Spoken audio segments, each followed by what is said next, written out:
விமெனுக்கும் மென்னுக்குமான equality அப்படிங்கிறது கொஞ்சம் அதிகமாயிடுச்சு. முன்னாடி வந்து விமென் எப்பவுமே டிபெண்டன்ட்டாவே இருந்தாங்க. இப்போ இண்டிபெண்டன்ட் விமென் அதிகமாயிட்டாங்க. அப்ப அவங்க வந்து அவங்களோட டெசிஷன் நான் ஏன் உனக்கு இருக்கணும் அப்படிங்கிற ஒரு முடிவுக்கு வந்துடுறாங்க. வெளியில போறவங்க, வெளியில நான் வந்தே ஆகணும் அப்படிங்கிற காலகட்டாயத்துக்காக வெளியில வந்துடுறவங்க இருக்கிறாங்க. ஹஸ்பண்ட் வந்து கண்டிப்பா ஒரு குடிகாரரா தான் இருப்பாரு. நைட்ல தண்ணி அடிப்பாரா இருக்கும். பகல் ஃபுல்லா வயல்ல வேலை செய்றவங்களா இருப்பாங்க. நைட்ல தண்ணி அடிப்பாங்க. அந்த மாரி தான் இருப்பாங்க. தண்ணி அடிச்சாங்கன்னா கலாட்டா பண்ணிட்டு தான் இருப்பாங்களா இருக்கும். ஆனா, அவங்களுக்கு வந்து அது ஒரு ரொட்டீன் மாரி ஆயிடுச்சு. இவரு இதான் பண்ணிட்டே இருப்பாரு. அது ஒரு பெரிய விஷயமா அந்த தண்ணி அடிக்கிறதுக்காக டைவர்ஸ் அப்படிங்கிற ஒரு காரணத்துக்கு முன்னாடி வரமாட்டாங்க. இப்ப வந்து ஓரளவுக்கு வொர்க்கிங் ஸ்டைல் மாறிருச்சு. வெளியில என்ன நெனைக்கிறாங்கன்னா, இது ஒரு ரீசன். அதாவது ஒரே ஒரு ரீசன் இருந்தா போதும். ஒரு கேஸ்லயும் டிவோர்ஸ் வேற மாதிரி அது அவங்களோட காரணங்கள் வேற வேற மாதிரி இருக்கும். ஒரு சில நேரத்துல வந்து இந்த காரணத்துக்காகவாம்மா டைவர்ஸ் வரீங்க அப்படின்னு கேட்போம். ஆனா அதே காரணம் இன்னொரு கேஸ்ல ஆமாமா இந்த காரணத்துக்கு நீங்க டைவர்ஸ் பண்ணி தான் ஆகணும்னு இருக்கும். ஏன்னா, அங்க அந்த காரணம் வீரியம் வாய்ந்ததா இருக்கும். அவரு எங்க இருக்கிறாருன்னே தெரியல. ஒரு 7 வருஷமா அவரு எங்க போனாரு, எங்க தங்கியிருக்காரு எதுவுமே தெரியல. அவரோட வேர் அபவுட்ஸே எனக்கு தெரியல. அந்த மாரினாலும் பண்ணலாம்.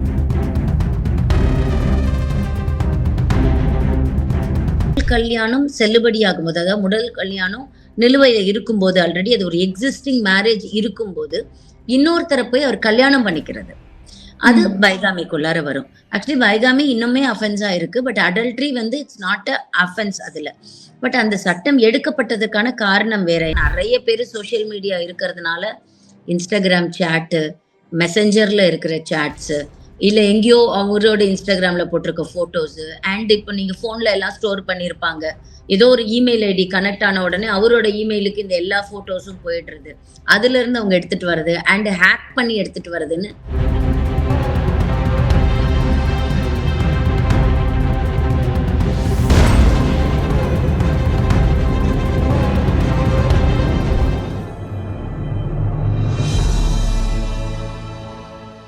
தமிழ் மீடியா நேயர்களுக்கு அன்பு வணக்கம். இன்னைக்கு நம்ம கூட யார் இருக்காங்க பார்த்தீங்க அப்படின்னா, அட்வொகேட் ராஜேஸ்வரி மேம். மேம் வணக்கம் மேம். வணக்கம். மேம் இப்போ ரீசென்ட் டேஸ்ல பார்த்தீங்க அப்படின்னா, இந்த டிவோர்ஸுங்கிறது ரொம்பவே அதிகமாயிட்டே இருக்கு. இது எதனால நினைக்கிறீங்க மேம்? 2 பேருக்குள்ள ஒரு மியூச்சுவல் அண்டர்ஸ்டாண்டிங் இல்ல அப்படிங்கிறனாலயா? இல்ல இப்போ பார்த்தீங்க அப்படின்னா, இப்ப இருக்கிற ஜெனரேஷனுக்கான நடைமுறைகள், பழக்கவழக்கங்கள் மாற்றம் ஏற்பட்டதுனால நினைக்கிறீங்களா மேம்? ஆக்சுவலி டிவோர்ஸ் வந்து அதிகமாகுது அப்படிங்கிற விஷயத்த வந்து நாங்க பெர்சனலா அட்வொகேட்ஸ் அப்படின்னு பார்த்தீங்கன்னா, கொஞ்சம் டிஃபரன்ஸ் இருக்கு. ஆனா டிவோர்ஸ் கேட்டு கோர்ட்டுக்கு வர கூட்டம் தான் இப்ப அதிகமா இருக்கு. இதுக்கு ம். முன்னாடியும் டிஃபரன்சஸ் இருந்தது. ஹஸ்பண்ட் அண்ட் ஒய்ஃப்குள்ளார டிஃபரன்ஸ் ஆஃப் ஒப்பீனியன் எப்பவுமே இருக்கும். ஆனா, வெளியில வந்து எனக்கு டிவோர்ஸ் அதாவது ஆர்டர் வைஸ் எனக்கு ஒரு ஆர்டரா வேணும். பேப்பர்ல எனக்கு டிவோர்ஸ்ன்னு ஒண்ணு வேணும் அப்படின்னு கேட்டு வராங்க இல்லைங்களா? அவங்க ம். கொஞ்சம் அதிகமாயிட்டாங்க. அதுக்கு ரீசன் வந்து அவேர்னஸ் ரொம்ப அதிகமாயிடுச்சு. அதாவது நான் பிரிஞ்சிருக்கேன். உன்ன விட்டு நான் தனியா தான் வாழுறேன் அப்படிங்கிறவங்க, நான் ஏன் உனக்கு ஒரு ஒய்ஃபாவே இருக்கணும்? இப்ப நெறைய பேர் பார்த்தீங்கன்னா, ஃபர்ஸ்ட் ஒய்ஃப் பிரிஞ்சு வெளியில போயிடுவாங்க. இன்னும் ஹஸ்பண்ட் வந்து கல்யாணம் பண்ணிக்கிட்டு இன்னொரு ஒய்ஃப் கூட இருப்பாங்க. ஆனா ஃபர்ஸ்ட் ஒய்ஃப்க்கு டிவோர்ஸே குடுத்திருக்க மாட்டாரு. அவங்களும் போய் கோர்ட்ல நின்னு எனக்கு ஒரு டிகிரி வேணும் அப்படின்னு நின்னுருந்திருக்க மாட்டாங்க. பட் இப்போ இருக்கிற காலகட்டத்துல நெறைய இடத்துல சொல்ற மாரி ஃபாரின் நெறைய போறவங்க இருக்கிறாங்க. இல்ல வந்து எனக்கு இன்னொரு கல்யாணம் பண்ணிக்கணும் அப்படின்னு நெனைக்கிறவங்க இருக்காங்க. இப்ப வந்து மேரேஜ் ரெஜிஸ்ட்ரேஷன் மேண்டேட். இன்னொரு கல்யாணம் பண்ணணும் அப்டின்னா, அவங்க முதல் கல்யாணத்துல ஒரு டைவர்ஸ் டிக்ரி காட்டியிருக்கணும் அப்படின்னு. அதனால கோர்ட்டுக்கு வந்து எனக்கு டிக்ரியா டிவோர்ஸ் வேணும் அப்படிங்கிறவங்க அதிகமாயிட்டாங்க அப்படிங்கிறது ஃபர்ஸ்ட் பாயிண்ட். இதுக்கு முன்னாடி பிரிஞ்சவங்க இருந்தாங்க. செகண்ட் திங் என்ன அப்டின்னா, இப்போ வந்து விமெனுக்கும் மென்னுக்குமான ஈக்குவாலிட்டி அப்படிங்கிறது கொஞ்சம் அதிகமாயிடுச்சு. முன்னாடி ம். வந்து விமென் எப்பவுமே டிபெண்டன்ட்டாவே இருந்தாங்க. இப்போ இண்டிபெண்டன்ட் விமென் அதிகமாயிட்டாங்க. அப்ப அவங்க வந்து அவங்களோட டெசிஷன் நான் ஏன் உனக்கு இருக்கணும் அப்படிங்கிற ஒரு முடிவுக்கு வந்துடுறாங்க. வெளியில போறவங்க, வெளியில நான் வந்தே ஆகணும் அப்படிங்கிற காலகட்டாயத்துக்காக வெளியில வந்துடுறவங்க இருக்கிறாங்க. 3வது பெரிய ரீசன் என்ன அப்படின்னா, இந்த அண்டர்ஸ்டாண்டிங் இருக்குல்ல, இந்த மிஸ் அண்டர்ஸ்டாண்டிங்ஸ் இருக்குல்ல, நம்ம வந்து சின்ன சின்னதா இருந்த மிஸ் அண்டர்ஸ்டாண்டிங்ஸ விட்டுருவாங்க. முன்னாடி காலத்துல வந்து சின்ன சின்னதா இருக்குல்ல, இதெல்லாம் ஓகே அவ்வளோதான் விடு அப்படின்ருவாங்க. இப்ப நெறைய வீடுகள்ல நீங்க பார்த்தீங்கன்னா, தண்ணி அடிச்சுட்டு இருப்பாங்க. ஒரு கிராமம் பக்கம் போங்க. ஹஸ்பண்ட் வந்து கண்டிப்பா ஒரு குடிகாரரா தான் இருப்பாரு. நைட்ல தண்ணி அடிப்பாரா இருக்கும். பகல் ஃபுல்லா வயல்ல வேலை செய்றவங்களா இருப்பாங்க. நைட்ல தண்ணி அடிப்பாங்க. அந்த மாரி தான் இருப்பாங்க. தண்ணி அடிச்சாங்கன்னா கலாட்டா பண்ணிட்டு தான் இருப்பாங்களா இருக்கும். ஆனா, அவங்களுக்கு வந்து அது ஒரு ரொட்டீன் மாரி ஆயிடுச்சு. இவரு இதான் பண்ணிட்டே இருப்பாரு. அது ஒரு பெரிய விஷயமா அந்த தண்ணி அடிக்கிறதுக்காக டைவர்ஸ் அப்படிங்கிற ஒரு காரணத்துக்கு முன்னாடி வரமாட்டாங்க. இப்ப வந்து ஓரளவுக்கு வொர்க்கிங் ஸ்டைல் மாறிருச்சு. வெளியில என்ன நினைக்கிறாங்கன்னா, இது ஒரு ரீசன். அதாவது ஒரே ஒரு ரீசன் இருந்தா போதும் டைவர்ஸ்க்கு வரலாம். முன்னாடி ம். வந்து டைவர்ஸ்க்கு வரதுக்கு ஒரு 1000 ரீசன் வேணும். ஒரு 10 ரீசனாவது இருந்தா தான் அது டைவர்ஸ் அப்படின்னு நம்ம போவோம். இந்த ஒரு காரணத்துக்காகவா இவர விட்டு நம்ம பிரியணும் அப்படின்னு யோசிப்போம். இப்ப வந்து ஒரே ஒரு காரணம் இருந்தா கூட போதும். அந்த ஒரு காரணம் என்னால ஏத்துக்க முடியாத காரணம் அப்படின்னா, நான் டிவோர்ஸ்க்கு வரலாம் அப்படின்னு. அப்போ நம்ம கொஞ்சம் கூட பொறுத்திருந்து, இது இவரால மாத்திக்க முடியுமா? இத இவளால மாத்திக்க முடியுமா? இவளுக்கு நம்ம ஸ்பேஸ் குடுக்கலாமா? ஒரு ஒரு தப்பே நடக்குதுன்னு வச்சுக்கோங்களேன். அது ஹஸ்பண்ட் கிட்ட இருந்தாலும் சரி, மனைவி கிட்ட இருந்தாலும் சரி. இதுக்கு ஒரு ஒரு 1 மந்த் டைம் குடுக்கலாமா? இல்ல ஒரு 1 இயர் டைம் குடுக்கலாமா? இந்த ஸ்பேஸ் குடுத்தா இந்த தவறு மாறிடுமா? நம்ம ம். திருப்பி 2 பேரும் சேர்ந்து வாழ முடியுமான்னு. அந்த ஸ்பேஸ குடுக்கவே நம்ம இப்ப தயாரா இல்ல. ஒரு தடவ தப்பு செஞ்சுட்ட உடனே, ஆமா அது தப்பு தான். நீ திருந்துவேன்னு நான் நம்பல உன்ன. நீ திருந்துற வரைக்கும் நான் வெயிட் பண்ணணும்னு எனக்கு அவசியமும் கிடையாது. அப்படிங்கிற ஒரு கட்டாயத்துக்கு வந்துட்டோம். தவறு அப்படிங்கிறது எல்லா மனிதர்களுக்குள்ளாரையும் இயல்பா இருக்கிற ஒரு விஷயம் தான். அது சில நேரங்கள்ல அந்த தவறுகள நம்ம கடந்து போக ஆரம்பிச்சிடணும். சில பேரால அத மாத்திக்க முடியாம இருப்பாங்க. அவங்களுக்கு மாத்திக்கிறதுக்கு நம்ம ஹெல்ப் பண்ணணும் அப்படிங்கிற அந்த விஷயங்கள் எல்லாம் நம்ம இப்போ விட்டுட்டோங்கிறது தான் டிவோர்ஸ்க்கான ஒரு காரணமா பார்க்குறேன். ஒரே ஒரு பர்ட்டிகுலர் காரணம் தான் டிவோர்ஸ்க்கு அப்படின்னு கேட்டீங்கன்னா கிடையாதுடா. ஒரு ஒரு கேஸ்லயும் டிவோர்ஸ் வேற மாதிரி அது அவங்களோட காரணங்கள் வேற வேற மாதிரி இருக்கும். ஒரு சில நேரத்துல வந்து இந்த காரணத்துக்காகவாம்மா டைவர்ஸ் வரீங்க அப்படின்னு கேட்போம். ஆனா அதே காரணம் இன்னொரு கேஸ்ல ஆமாமா. இந்த காரணத்துக்கு நீங்க டைவர்ஸ் பண்ணி தான் ஆகணும்னு இருக்கும். ஏன்னா, அங்க அந்த காரணம் வீரியம் வாய்ந்ததா இருக்கும். அந்த ம். பொண்ணால தாங்கிக்க முடியாத ஒரு விஷயமா, அந்த பையனால மன்னிக்க முடியாத ஒரு விஷயமா அங்க இருக்கும். அப்போ அங்க டிவோர்ஸ் தேவைப்படும். எல்லா இடங்கள்லயும் இதே தான் ரீசன்னு சொல்ல முடியாது. வேரியஸ் ரீசன்ஸ் இருக்கு. பட் இப்போ அதிகம் ஆயிட்டதுக்கு அதாவது ரொம்ப பெரும்பாலான காரணம் எதுவா இருக்கும் அப்படின்னு பார்த்தோம்னா, நம்ம வந்து இந்த இடத்திலேயே இருக்கணும்னு ஆசைப்படல. ஒரு கஷ்டத்த அனுபவிச்சுக்கிட்டு அதாவது கஷ்டத்துக்கு பின்னாடி தான் உங்களுக்கு சுகம் இருக்கும் அப்படின்னு சொல்றோம் இல்லையா?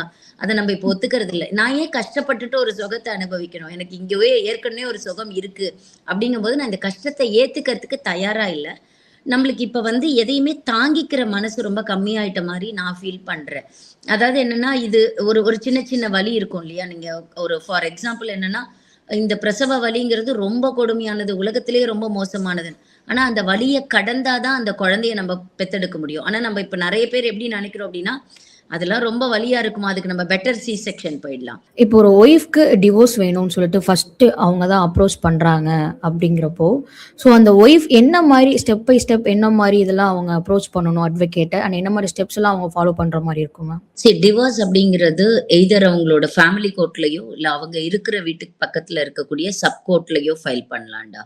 ஓகே. டிவோர்ஸ் ஃபைல் பண்ணணும் அப்படின்னா, அவங்களோட ஒன்லி பாயிண்ட் இஸ் அவங்களுக்கு தேவையான பாயிண்ட்ஸ் என்ன? என்ன காரணத்துக்காக அவங்க டிவோர்ஸ் கேட்கறாங்க அப்படின்னு அவங்களுக்கு தெரியணும். அ அந்த டிவோர்ஸ்க்கான காரணத்த அவங்க ஒரு டிராஃப்ட்டா ரெடி பண்ணி தான் அந்த கோர்ட்ல ஃபைல் பண்ணணும். கிரவுண்ட்ஸ் என்ன கிரவுண்ட்ல அவங்க கேட்கறாங்க? இப்ப கிரியாலிட்டி ஒரு கிரவுண்ட் இருக்கு. தன்ன கொடுமைப்படுத்துறாரு, எமோஷனலா டார்கெட் பண்றாரு, ஃபினான்ஷியலா அபியூஸ் பண்றாரு.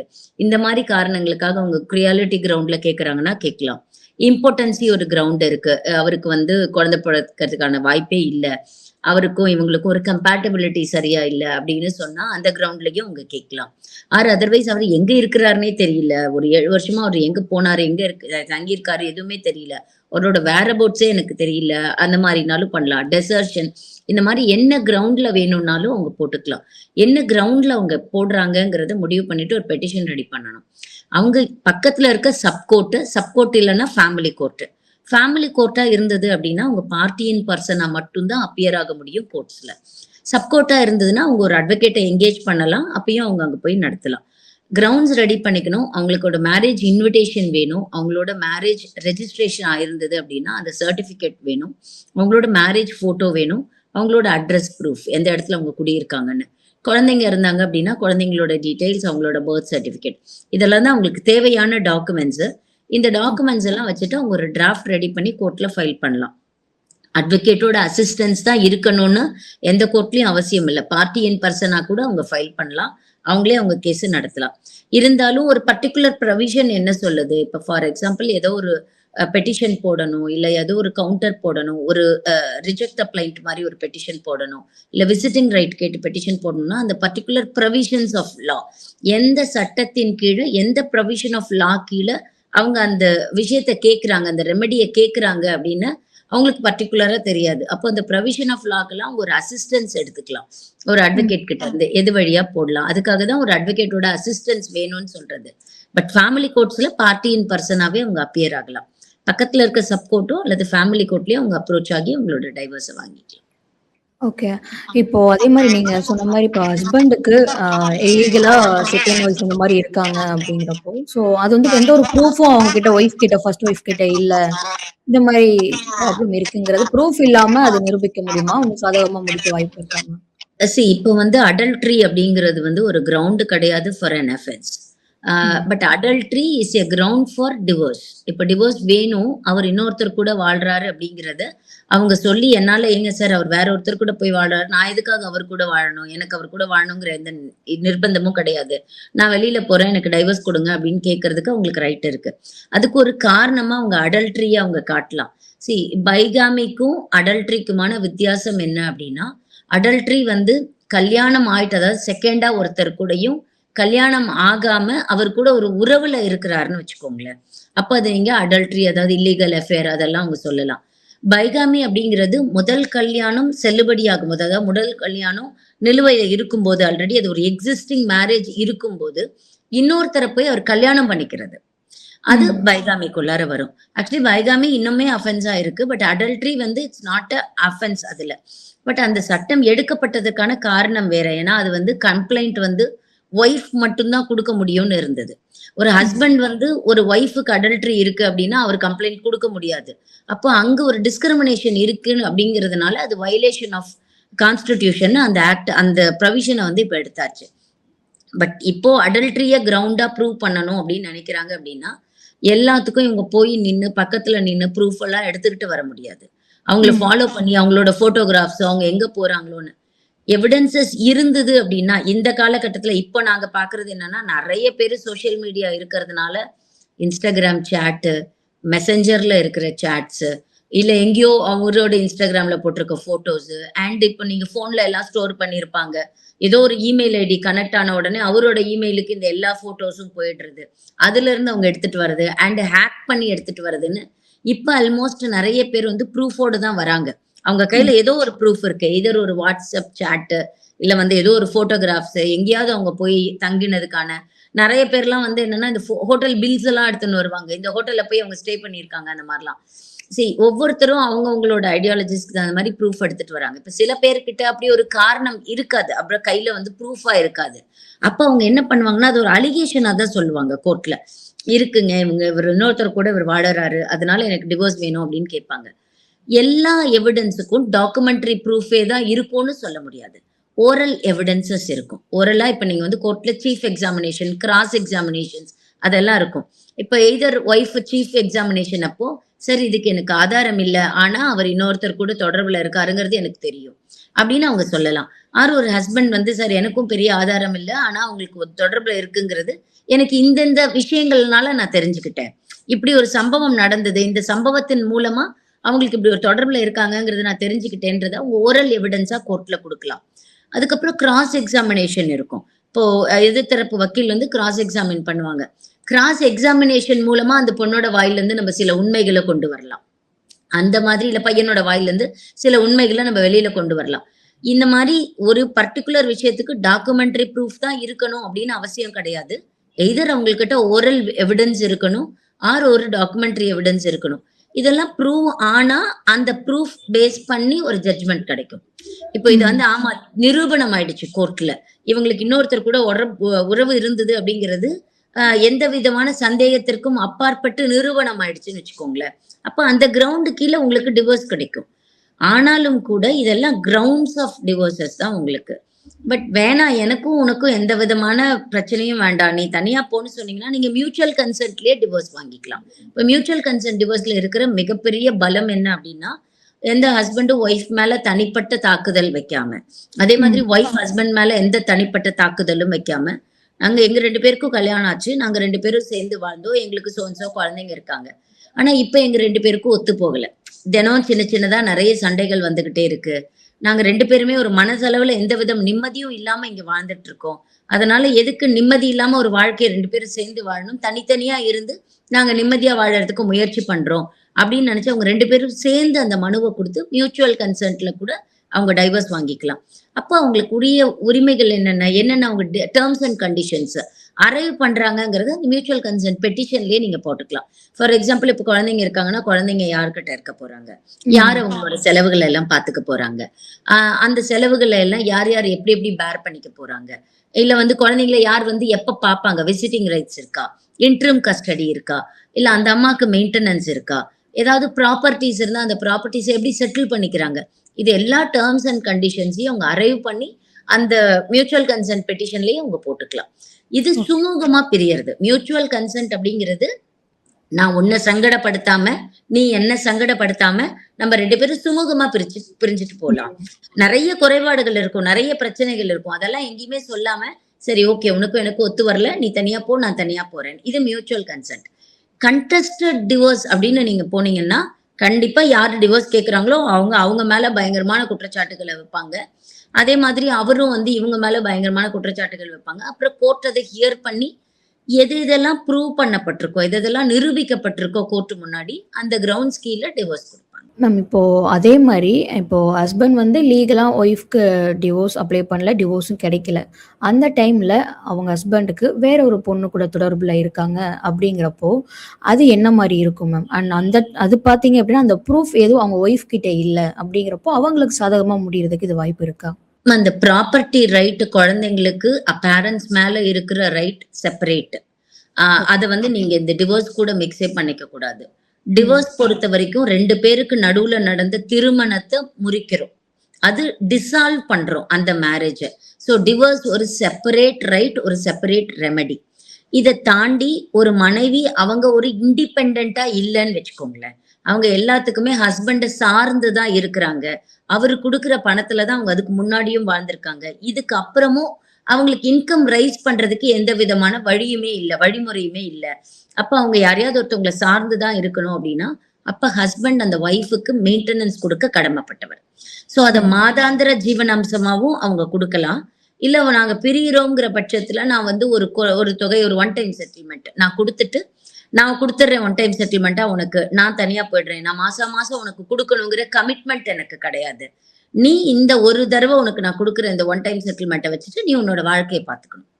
அதுலேருந்து நீங்க எப்படி வேணும்னா நீ பார்த்துக்கலாம். நீ இன்கம் எப்படியோ ரைஸ் பண்ணி நீ உன்னோட வாழ்க்கைய பார்த்துக்கோ. அப்படின்னு சொல்றது ஒரு ஒன் டைம் செட்டில்மென்ட். இது ஒன் டைம் செட்டில்மென்ட் அப்படிங்கிறதுக்கு சட்டத்துலலாம் எதுவும் கிடையாதுங்க. அது ஆலிமனின்னு ஒண்ணு இருக்கு. அதாவது 2 பேருக்கும் டைவர்ஸ் ஆகும்போது அந்த அம்மாவுக்கு தேவையான ஆலிமனிய கோர்ட் குடுக்கலாம். பெர்மனன்ட் ஆலிமனி அப்படின்னு ஒண்ணு சொல்லுவாங்க. மெயின்டெனன்ஸ் அப்படிங்கிறது கோர்ட் கேஸ் நிலுவையில இருக்கிற வரைக்கும், அதாவது டிவோர்ஸ் ஆர்டர் ஆகுற வரைக்குமோ, அல்லது ஏதாவது அந்த வழக்க முடிக்கிற வரைக்குமோ, ஒரு மெயின்டெனன்ஸ் தொகைய குடுக்க சொல்லுவாங்க. அது பேரு இன்டரிம் மெயின்டெனன்ஸ். அந்த வழக்கு நடக்கிற வரைக்கும் குழந்தைங்க இருந்தாங்க அப்படின்னா, குழந்தைங்களுக்கும், ஒய்ஃப் இருந்தாங்கன்னா, ஒய்ஃப்க்கும் ஒரு மெயின்டெனன்ஸ் தொகைய குடுக்க சொல்லுவாங்க. அது இன்டரிம் மெயின்டெனன்ஸ். அது எப்ப வரைக்கும்னா, அந்த டிவோர்ஸ் முடியிற வரைக்கும். டிவோர்ஸ் முடிவு ஆகும்போது பெர்மனன்ட் அலிமனியா குடுக்குறாங்களா? இல்ல அதுக்கப்புறமும் மெயின்டெனன்ஸாவே மாதாந்திர ஜீவனாம்சமாவே தொகைய கன்டின்யூ பண்றாங்களாங்கிறது, அந்த கேஸ் முடியும்போது முடிவெடுப்பாங்க. அதுல மாதாந்திரம் குடுத்திருந்தாங்க அப்டின்னா, அவங்க மாதாந்திரம் அவங்களுக்கு கன்டின்யூ பண்ணுவாங்க. இல்ல நான் வந்து ஒன் டைமா நாங்க குடுத்துடுறேன் அப்டின்னாருன்னா, ஒன் டைமா வாங்கி குடுத்துட்டு அவங்களோட அவங்களோட அ வழிமுறைகள எப்படி வாழ்க்கைய நடத்தணும்னு நெனைக்கிறாங்களோ, அவங்கள பார்த்துக்கங்கன்னு சொல்லுவாங்க. இது எல்லாமே அவங்களோட உரிமைகள். அந்த மெயின்டெனன்ஸ் அவங்க கேட்கலாம். இல்ல எனக்கு வந்து தனியா எனக்கு ஒரு வீடு எடுத்து என்ன தங்க வைங்க. எனக்கு வீடே கிடையாது அப்டின்னா, அதெல்லாம் கூட அவங்க கேட்கலாம். பட் குழந்தைங்களுக்கு பேரண்ட்ஸ் மேல இருக்கக்கூடிய ரைட் அப்படிங்கிறது, அவங்களோட அவங்க மேஜர் ஆகுற வரைக்கும், மெஜாரிட்டிய ஏஜ் அவங்க அட்டெண்ட் பண்ற வரைக்கும், அவங்களோட முழு செலவுகளையும் பேரண்ட்ஸ் தான் பார்த்துக்கணும். அது அப்பா சம்பாதிக்கிறார் அப்படிங்கிற பட்சத்துல அப்பாவ பே பண்ண சொல்லுவாங்க. அம்மா சம்பாதிக்கிறாங்க அப்படிங்கிற பட்சத்துல 2 பேரும் சேர்ந்து செய்யுங்களேன் அப்படின்னு சொல்லுவாங்க. சோ இது குழந்தைங்களுக்கு இப்போ ஹஸ்பண்டோட சொத்து மதிப்பு இப்போ லீகலா உங்களுக்கு டிவோர்ஸ் ஆயிருச்சு அப்படிங்கிறப்போ, அந்த சொத்து மதிப்பு அவங்க ஒய்ஃப்க்கு போகுமா? இல்ல அப்படின்னா இது மெயின்டெனன்ஸ் கேஸ் போட்டா தான் சொத்து மதிப்பு போகுமா ma'am? And one more thing அந்த குழந்தைங்க இருந்தாங்க அப்படின்னா, அந்த சொத்து மதிப்பு குழந்தைங்களுக்கு போகுமா மேம்? இப்போ நீங்க வந்து ரஜினிஷ் வெர்சஸ் நேஹான்னு ஒரு ஜட்ஜ்மெண்ட் வந்தது. அந்த ஜட்ஜ்மெண்ட்டுக்கு அப்புறமா அசெட்ஸ் அண்ட் லயபிலிட்டீஸ் 2 ம். பேருக்கிட்ட இருக்கக்கூடிய சொத்துக்கள பத்தி அவங்க டிக்ளேர் பண்ணிக்கணும் அந்த கோர்ட்ல. அவங்களுக்கு என்ன வருமானம் வருது, அவங்களுக்கு என்ன லயபிலிட்டீஸ் இருக்கு. இத 2யுமே அவங்க கோர்ட்ல டிக்ளேர் பண்ணணும். சோ இப்ப கோர்ட்ல எப்படி நடக்குது அப்டின்னா, 2 பேரோட அசெட்ஸ் அண்ட் லயபிலிட்டீஸ பார்த்து, அவங்களோட வருமானத்துக்கு தகுந்த மாதிரியான செலவுகளை நீங்க பாத்துக்கோங்கன்னு சொல்றாங்க. பட் மோஸ்ட்லி எஜுகேஷனல் எக்ஸ்பென்சஸ்க்கு கோர்ட் இம்பார்ட்டன்ஸ் கொடுக்கும். உங்ககிட்ட இருக்கோ இல்லையோ அந்த குழந்தையோட படிப்பு செலவை நீங்க கண்டிப்பா பார்த்தே ஆகணும். அதுக்கு நீங்க என்ன பண்ணணுமோ அதை நீங்க பண்ணியே ஆகணும். இது நிறைய பேர் வந்து கோர்ட் எப்படி இன்சிஸ்ட் பண்ணுது, எங்களை வந்து எப்படி கட்டியே ஆக சொல்லுது. இப்ப நீங்க ஃபேமிலியா வாழறீங்கன்னு வச்சுக்கோங்களேன். ஒரு குழந்தைக்கு வந்து ஒரு ஒரு 1,00,000 வருஷ ஃபீஸ் இருக்கு. நம்மளோட சம்பாத்தியம் இல்ல, நம்ம கிட்ட காசு இல்லைனாலும் என்ன பண்ணுவோம்? கடனை உடனே வாங்கியாவது அந்த குழந்தைக்கு ஸ்கூல் ஃபீஸ கட்டி நம்ம படிக்க வைப்போம். இது பிரியும் போதும் இதேதான் உங்களுக்கு. பிரிஞ்சதுக்கு அப்புறமும் நீங்க வந்து கடனை உடனே வாங்கினாலும் அந்த குழந்தைய படிக்க வச்சிரணும். அந்த குழந்தைக்கு தேவையான விஷயங்கள நீங்க பண்ணி குடுத்துறணும். இல்ல என்கிட்ட இருக்கிறதுக்குள்ளார நம்ம ஃபார் எக்ஸாம்பிள் இப்ப வந்து நான் ரூ. 10,000 சம்பாதிக்கிறேன். எனக்கு இவ்வளவுதான் கையில இருக்கு. என் குழந்தை அதனால கவர்ன்மெண்ட் ஸ்கூல்ல தான் படிக்கிறான் அப்படின்னாலும், கவர்ன்மெண்ட் ஸ்கூல்ல அவன் படிக்கிறதுக்கு தேவையான வசதிகள், இப்ப அவனுக்கு ஒரு நோட் புக் வேணும், ஒரு பென்சில் பேனா வேணும். இதெல்லாம் வாங்கி குடுக்க வேண்டியது பேரண்ட்ஸோட கடமை. அந்த கடமைய தான் கோர்ட் இன்சிஸ்ட் பண்ணுது. சோ எஜுகேஷனல் எக்ஸ்பென்சஸ் வந்து எப்படினாலும் நீங்க பண்ணுங்க அப்படின்னு கோர்ட் சொல்லும். இந்த மெயின்டெனன்ஸ பொறுத்த வரைக்கும் என்னன்னா, அவங்களோட வருமானங்கள பொறுத்து நீங்க கொஞ்சம் பார்த்துக்கோங்க. முன்னாடிலாம் வந்து 100% ஹஸ்பண்ட்ஸ்க்கு தான் போட்டுக்கிட்டு இருந்தாங்க. இப்ப நெறைய வழக்குகள்ல மாத்தி ஒரு 30% ஒய்ஃப் பே பண்ணலாம். அவங்களும் சம்பாதிக்கிறாங்க. சோ அவங்க சம்பாத்தியத்துல இருந்து ஒரு 30% பே பண்ணலாம். ஒரு 50% அவங்க பே பண்ணலான்னு சில வழக்குகள்ல தீர்மானிக்கிறாங்க. இது எத வச்சு தீர்மானிக்கிறாங்கன்னா, 2 பேரோட அசெட்ஸ் அண்ட் லயபிலிட்டீஸ் அந்த கோர்ட்ல டிக்ளேர் பண்ணுவாங்க. அத பேஸ் பண்ணி அவங்க டிக்ளேர் பண்ணுவாங்க. But property right completely different. குழந்தைக்கு அப்பாவோட வாழ்நாளைக்கு அப்புறமா அவரோட சொத்து என்ன இருந்ததோ அந்த சொத்துல ஒரு லீகல் ஹேரா, ஏன்னா அம்மா டைவர்ஸ் வாங்கினாலும் அந்த குழந்தை அவங்களோட குழந்தை தான். அந்த 2 பேருக்கும் அந்த குழந்தை லீகல் ஹேர் தான். சோ அதனால அவங்களுக்கு ப்ராப்பர்ட்டி ரைட் அப்படிங்கிறது அது அப்படியே இருக்கும். அது அந்த குழந்தை வந்து அவனோட ஏஜ் ரீச் ஆகும்போது, இப்ப அப்பாவோட சொத்து அப்படின்னா அப்பாவோட சுய சம்பாத்திய சொத்தா இருந்ததுன்னா அவர் இறக்குற காலம் வரைக்கும் அவர் யாருக்கு வேணா மாத்தி வைக்கலாம், விக்கலாம், தேவைப்பட்டா வித்தரலாம், குடும்ப செலவுக்காக விக்கலாம். அவர் இறந்ததுக்கு அப்புறமா அவரோட பேர்ல என்ன சொத்து இருக்கோ அதுக்கு அவங்களும் வாரிசுகளா வருவாங்க கண்டிப்பா. இப்போ ஹஸ்பண்ட் வந்து அதாவது குழந்தையோட அப்பா வந்து பார்க்கக்கூடாது அப்படிங்கிற மாரி ஒய்ஃப் கிட்ட இருந்து அலிகேஷன் வைக்க முடியுமா? அண்ட் அதுபடி ரூல்ஸ் அண்ட் ரெகுலேஷன் இருக்கா மேம்? அதுதான் இப்போ இருக்கிறதுல மிகப்பெரிய கஷ்டம் எங்களுக்கு கோர்ட்ல. ஏன்னா நெறைய கேஸஸ்ல என்ன அப்படின்னா, இப்ப குழந்தை ஒருத்தர்கிட்ட இருக்கும். இன்னொருத்தருக்கு ஒரு பெரிய பிளஸ் என்னன்னா, அந்த குழந்தைய பார்க்கிறேன்னு போவாங்க. ஆனா இப்போ ஒரு பாயிண்ட் ஆஃப் டைம்ல ஒரு அம்மாவோட சைட்ல இருந்து பார்த்தீங்கன்னா, அவங்க என்ன சொல்லுவாங்கன்னா, "அவருக்கு குழந்தை மேலலாம் பாசமே கிடையாது மேடம். அவரு குழந்தைய என் கூட வாழும்போது ஒழுங்கா கவனிச்சிருந்திருந்தாருன்னா, நான் டைவர்ஸ்க்கே போயிருக்க மாட்டேன்." ஏன் ஓகே, ஓகே. அப்பல்லாம் குழந்தைய பார்க்கவே இல்லையே. என் கூட இருக்கும்போது அவர் வருவாரு 10 மணிக்கு. அதுக்குள்ளார குழந்தை தூங்கிடுவான். காலையில இவர் எழுந்திருக்கிறதுக்கு முன்னாடி குழந்தை ஸ்கூலுக்கு போயிடுவான். அவர் குழந்தை கூட டைமே ஸ்பெண்ட் பண்ணதில்ல. அ எ ஞாயித்துக்கிழமை வரும். அன்னைக்கு என் அம்மா வீட்டுக்கு போறேன் பாரு, எங்க அக்கா வீட்டுக்கு போறேன் பாரு, என் ஃப்ரெண்டு வீட்டுக்கு போறேன் பாரு. ஸ்பெண்டே பண்ணதில்ல அவரு என் கூட இருக்கிற வரைக்கும். இப்ப திடீர்னு கோர்ட்ல வந்து நின்னு என் குழந்தைன்னா எனக்கு பாசம். நான் என் குழந்தைய பார்த்தே ஆகணும் அப்படின்னு நினைப்பாரு. கேட்கிறாரு. இத நான் எப்படி ஏத்துக்க முடியும்? அவர் வந்து குழந்தைய பார்க்கறதுக்காகலாம் வரல. என்ன ஹாரஸ் பண்றதுக்காக தான் குழந்தை வேணும்னு கேட்கிறாரு. குழந்தைய பார்க்கணும்னு கேட்கிறாரு அப்படின்னு நெறைய பேரு சொல்லுவாங்க. அதே மாரி ஹஸ்பண்ட் கையில குழந்தை இருந்தாலும் உங்க ஒய்ஃப் கிட்ட காட்ட மாட்டாங்க. ம். என்னன்னா நான் ஏன் காட்டணும்? அவளுக்கு குடுக்குற பனிஷ்மென்ட் இதுதான். அவ வந்து ஒழுங்கா குழந்தைய பார்க்கலல்ல. அப்ப அவளோட வேலை தான் ரொம்ப முக்கியம்னு போனா. அவ ஃப்ரெண்ட்ஸ் தான் முக்கியம்னு போனா. அவளோட ரிலேஷன்ஷிப்ஸ் தான் முக்கியம்னு போனா. இங்க ஒழுங்கா குழந்தைய பார்த்திருந்தான்னா, நான் ஏன் டைவர்ஸ்க்கு போறேன்? அப்போ நான் காட்டணும்னு அவசியம் இல்ல. ஏன்னா, இன்னொரு பெரிய டிஃபெக்ட் என்னன்னா, அந்த குழந்தைய காட்டுறதுல, இவங்க 2 பேரும் எனிமீஸ் ஆயிடுவாங்க. ஹஸ்பண்ட் அண்ட் ஒய்ஃப் 2 பேரும் எனிமீஸ். 2 பேரும் கோர்ட்டுக்கு வந்து சண்டை போட்டுட்டு இருக்காங்க. அவர பத்தி ஃபுல் குறை இந்த அம்மா சொல்லுவாங்க. இந்த அம்மாவ பத்தி ஃபுல் குறை அவரு சொல்லுவாரு. குழந்தை மட்டும் இப்ப நடுவுல நிக்கும். அம்மா கிட்ட தான் குழந்தை ஃபுல்லா இருக்கும். திடீர்னு ஒரு சண்டே ஒரு 2 ஹவர்ஸ் அப்பா கிட்ட பார்க்கணும்னு வச்சுக்கோங்களேன். அப்பா என்ன பேசுவாரு இந்த குழந்தைகிட்ட அப்படிங்கிறது தான் இந்த அம்மாவுக்கு மிகப்பெரிய பயமா இருக்கும். என்ன கேட்க போறாரு அவரு? இவன் என்ன சொல்லுவான்னு தெரியலையே! இவன் எதையாவது சொல்லி விட்டான்னா, அவரு அத நாளைக்கு வந்து கோர்ட்ல சொல்லுவாரோ? இல்ல அவன் ஏதாவது எவிடன்ஸஸ் இவருக்கு குடுத்துருவானோ? அப்படின்னு இவங்களுக்கு ஒரு பயம். ஒருவேள அப்பா கிட்ட குழந்தை இருந்து அம்மாட்ட போச்சுன்னா, அவரும் அதையே யோசிப்பாரு. இவன் என்ன கேட்பான்னு தெரியலையே! இவன் எத சொல்லிடுவான்னு தெரியலையே! இப்போ நாங்க பார்க்கிறது என்னோட பெர்சனல் வியூ இதுல அதுதான்டா. குழந்தைங்கள பொறுத்தவரைக்கும் நான் என்ன ஃபீல் பண்றேன்னா, அந்த குழந்தைங்கள குழந்தைங்களாவே இருக்க விட முடியல இந்த மாரி பிரச்சனைகள்னால. இந்த விசிட்டிங் ரைட்ஸ் ப்ராப்ளம்னால, இந்த குழந்தை போறதுக்கு முன்னாடியே இவங்க ப்ரிப்பேர் பண்ணணும். "இந்த பாரு ஓகே. நேத்திக்கு நம்ம அங்க போனோம்ல, அத மட்டும் நீ சொல்லாத. அப்புறம் அம்மாக்கு ஒரு ரூ. 50,000 வந்துருச்சுன்னு சொல்லாத நீ. அப்புறம் உங்க அப்பா குடுத்துட்டு இருக்க ரூ. 10,000 நிறுத்திருவாரு." இல்ல அதே மாரி அப்பாங்க வந்தாங்கன்னா, "நீ வந்து என்ன பண்ற? அம்மா கிட்ட போய் இதெல்லாம் எதுவும் சொல்லாத. நம்ம வீட்ல டிவி வாங்கியிருக்காரு அப்பா. இதெல்லாம் நீ சொல்லாத." அப்புறம் அவ வந்து என்கிட்ட இன்னும் கொஞ்சம் மெயின்டனன்ஸ் வேணும்னு சேர்த்து போடுவா. அப்போ இது வந்து என்னன்னா, அவங்களோட பிரச்சனைகள்லேருந்து அவங்க வெளியில வரதுக்காக குழந்தைங்களுக்கு நம்ம டியூட்டர் பண்ண ஆரம்பிக்கிறோம். "நீ இப்படி நடந்துக்கோ, நீ இப்படி நடந்துக்கோ." இது வந்து ஒரு ஃபியூச்சருக்கு, ஒரு வளரப்போற சமூகத்திற்கு ஒரு சரியான உதாரணம் இல்லை. அப்படிங்கிறது தான் எங்களோட வருத்தமா இருக்கு. இப்ப நாங்க 3 பெர்சன் பாயிண்ட் ஆஃப் வியூல இருந்து சொல்றேன் நானு. பட் சட்டத்துல குழந்தைங்கள பார்க்கறதுக்கு அம்மாவுக்கும் ரைட் இருக்கு, அப்பாவுக்கும் ரைட் இருக்கு. 2 பேரும் ஈக்குவலா அந்த ரைட்ஸ வந்து குழந்தை மேல அவங்க எக்ஸாஸ்ட் பண்ணலாம். நான் பார்க்கலாம் அப்படின்னு கேட்கலாம். அப்பா கிட்ட குழந்தை வளருதுங்கிறதுக்காக அம்மா பார்க்கவே முடியாதுன்னு சொல்ல முடியாது. அம்மா கிட்ட குழந்தை வளருதுங்கிறதுக்காக பார்க்கவே முடியாதுன்னு சொல்ல முடியாது. ஆனா என்ன குறை சொல்றாங்க அப்படின்னா, நான் தான் இவன ஃபுல்லா பார்த்துக்கிறேன். அவனுக்கு உடம்பு சரியில்லன்னா, நான் தான் கூட இருந்து எல்லாமே பண்றேன். நான் தான் வந்து அவனுக்கு ஸ்கூலுக்கு போறேன். நான் தான் பேரண்ட் டீச்சர்ஸ் மீட்டிங் அட்டெண்ட் பண்றேன். 2 மணி நேரம் உட்கார்ந்து நான் தான் சொல்லிக் குடுக்குறேன். ஆனா, இவரு ஒரு வாரத்துக்கு 1 நாள் திடீர்னு வருவாரு. ஒரு 2 மணி நேரம் குழந்தைய பார்ப்பாரு. இவரு வரும்போது ஒரு 10 டாய்ஸ் வாங்கிட்டு வந்து இந்த குழந்தைகிட்ட குடுப்பாரு. நான் திட்டுறேன், படிக்க வைக்கிறேன், நான் ஸ்கூலுக்கு அனுப்புறேங்கிறதுனால அவன் என் மேல வெறுப்ப கக்கிட்டு, இவரு அந்த 2 மணி நேரம் குடுக்குற சந்தோஷத்த பார்த்து எங்க அப்பா தான் நல்லவர்ன்னு பேசுறான். இத வந்து ஏத்துக்க முடியல. இத நம்மளால அக்செப்ட் ஓகே. பண்ண முடியல. இது எல்லாமே பிராக்டிகலா இருக்கக்கூடிய ப்ராப்ளம்ஸ். நான் பொதுவான ஒரு 3 பெர்சன் பாயிண்ட் ஆஃப் வியூல இருந்து பார்த்தேன்னா, ஒரு அப்பா இத பிளான் பண்ணுவாரா? அப்படின்னு கிடையாது. அம்மா இத பிளான் பண்ண அவருக்கு வந்து நான் வாரம் ஃபுல்லா அவன் கூட இல்ல. நான் இந்த 2 மணி நேரம் தான் அவன பார்க்கறதுக்கு வரேன். அவரு அந்த 2 மணி நேரத்துல உட்கார வச்சு படி. நீ மேத்ஸ்ல படி. இந்த சம்ம போட்டு காட்டு அப்படின்னு கேட்க முடியாதுல்ல. அவர் அந்த 2 மணி நேரம் அந்த குழந்தை கூட எவ்ளோ ஹேப்பியா ஸ்பெண்ட் பண்ண முடியுமோ ஸ்பெண்ட் பண்ணணும்னு நெனைப்பாரு. அப்ப அவன் ம். கேட்கிற டாய்ஸ வாங்கி குடுக்க முடியுமான்னு நெனைப்பாரு. இல்ல அவன் கேட்கிற ட்ரெஸ்ஸஸ வாங்கி குடுக்க முடியுமான்னு நெனைப்பாரு.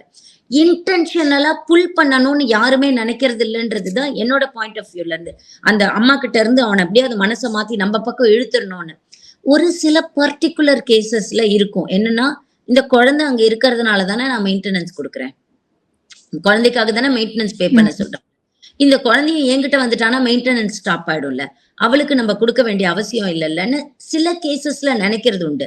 இந்த டியூட்டரிங் இல்லாத ஒரு விசிட்டிங் ரைட்ஸ் இருந்தது அப்டின்னா, அதாவது எந்த வகையிலயும் குழந்தைய யாரும் இன்ஃப்ளூயன்ஸ் பண்ணாத அம்மா குழந்தையவும், அப்பாவா குழந்தையவும் அவங்க பார்க்க முடியும் அப்டின்னா, அந்த ரைட் வந்து கண்டிப்பா குழந்தைங்களுக்கு இருக்கணும். விசிட்டிங் ரைட் ஆல்ரெடி இருக்கு. எந்த கோர்ட்டும் எந்த கேஸஸ்லயும் அப்பாவ பார்க்கக்கூடாதுன்னு தடுக்கிறது இல்ல. அம்மாவ பார்க்கக்கூடாதுன்னு தடுக்கிறதே கிடையாது. அப்பா உலகத்துக்கு ரொம்ப மோசமானவனா இருந்தா கூட, அந்த குழந்தைக்கு அவர் அப்பா அப்படிங்கிறதுல எந்த மாற்று கருத்தும் கிடையாது. வெளியில எப்படி வேணும்னா, அவர் வந்து ஒரு அ என்ன மாதிரியான மோசமான மனுஷனா வேணும்னா வெளியில இருக்கலாம். ஆனா, அங்கிருந்து சம்பாதிச்சு கொண்டு வந்தோம், இல்ல அங்கிருந்து எடுத்துட்டு வந்தோம், நம்ம குடும்பம் நல்லா இருக்கணும், நம்ம குழந்தை நல்லா வரணும் அப்படின்னு நினைக்கிற மாதிரியான பேரண்ட்ஸ் தான் இருப்பாங்கங்கிறது தான் நம்மளுக்கு ஒரு பொதுப்படையான கருத்தா இருக்கு. அதனால பேரண்ட்ஸ பொறுத்தவரைக்கும் யாரையுமே தடுக்கிறதுக்கு எந்த அதிகாரமும் கிடையாது. விசிட்டிங் ரைட்ஸ் இருக்கு. பட் நாங்க ஃபேஸ் பண்ற ப்ராப்ளம்னா இந்த டியூட்டரிங் ஆஃப் சில்ட்ரன். அ அந்த சந்திக்கிற நேரத்துல வர சங்கடங்கள் தான். நெறைய பேர் வந்து பேரண்ட் அப்பா பார்க்க வருவாரு, இல்ல அம்மா பார்க்க வருவாங்க. அங்க குழந்தைய விட்டுட்டு இவங்க 2 பேரும் சண்டை போட்டுட்டு இருப்பாங்க. எங்களுக்கு ம். அங்கருந்து ஃபோன் கால்ஸ் வரும். மேடம் நான் இங்க குழந்தைய கூட்டிட்டு வந்தேன். அவரு என்ன வந்து இப்படி சொல்லிட்டாரு. எனக்கு இது பிடிக்கல. நான் அங்கருந்து 100க்கு கால் பண்றேன். நான் போலீஸ கூப்பிடுறேன்னு. ஸோ விசிட்டிங் ரைட்ஸ் பிரச்சனையே கிடையாது. குழந்தைங்க நீங்க யார போய் பார்க்க சொன்னாலும் போய் பார்த்துட்டு வந்துரும். அது பேசிட்டு வந்துரும். ஏன்னா, குழந்தைக்கு தெரியும் இது அப்பா தான்னு. குழந்தைக்கு தெரியும் இது அம்மா தான்னு. இங்க பிரச்சனை குழந்தைங்க கிடையாது. பேரண்ட்ஸ் தான் problem. Okay ma'am. Okay ma'am. இவ்வளோ நேரம் எங்க நேயர்களுக்காக இவ்வளோ நேரம் டைம் ஒதுக்கி தெளிவா, விரிவா சொன்னதுக்கு ரொம்ப நன்றி மேம். தொடர்ந்து பேசுவோம் மேம். நன்றி மேம். நன்றி.